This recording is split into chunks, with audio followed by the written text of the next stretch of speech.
Salut. Je ne veux pas vous ennuyer en vous exposant longuement notre problème crucial linguistique. Il divise en deux camps ennemis la Grèce moderne.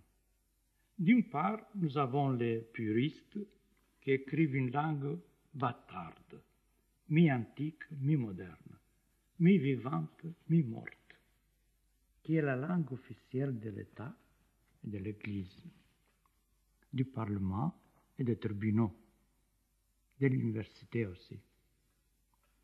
D'autre part, la langue vivante du peuple, la démotitie, qui est totalement triomphante dans la littérature et commence à s'emparer des écrits scientifiques.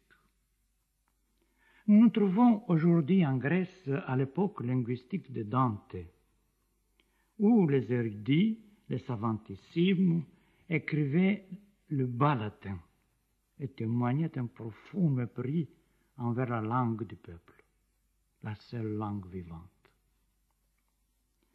Voyez-vous, j'écris la langue du peuple. Mais la démotitie ne s'enseigne pas dans les écoles. Nous n'avons pas de dictionnaire de cette langue. Et la langue qu'on emploie dans la vie quotidienne est forcément pauvre. L'écrivain néo-grec est donc obligé de cueillir son matériel sur les lèvres du peuple et de rédiger son propre dictionnaire. Nous sommes obligés d'entreprendre bien des voyages et de parcourir la Grèce d'un bout à l'autre pour cueillir de la bouche des paysans, des pêcheurs, des bergers, des artisans, les mots et les employer dans nos écrits. J'ai donc entrepris de longs voyages pendant des années pour cueillir les mots de la bouche du peuple et rédiger mon dictionnaire. Je voulus, mêlant de tous ces idiomes néo-grecs, former une langue panhellénique. Mais comme les lecteurs grecs n'ont jamais vu ces mots vivants imprimés, et la plupart ne les connaissent même pas, ils se sont choqués en lisant tant de mots qui leur étaient inconnus.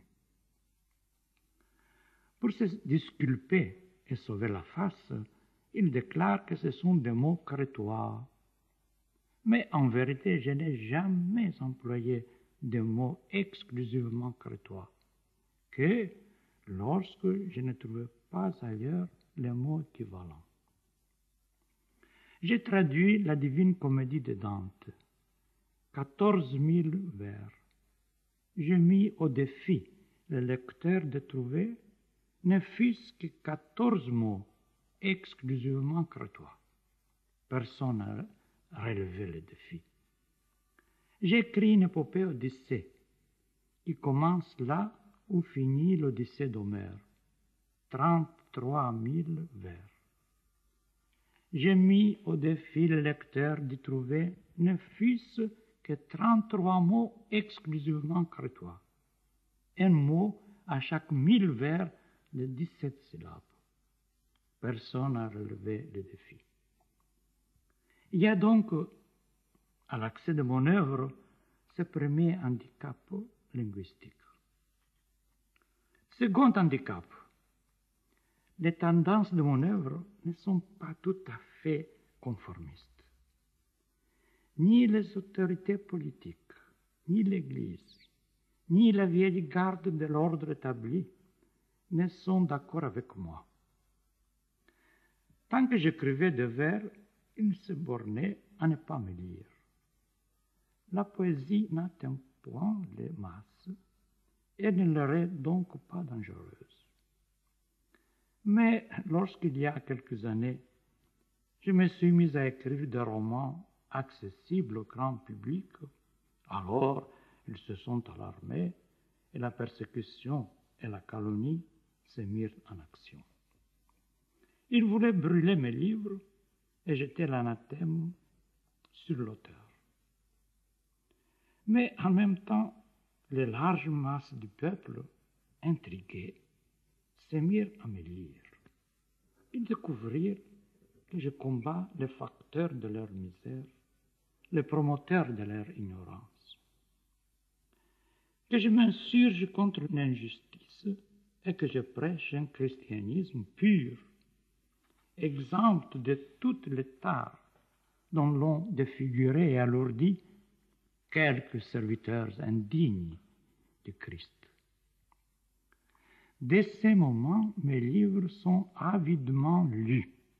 Enfin, par snobisme, les couches supérieures de la société ne résistent plus. Elles se mettent même à faire l'éloge de ma langue. L'État et l'Église se sont tus. Vous voyez, le succès n'est qu'un amoncellement de persécutions et de malentendus. Nous avons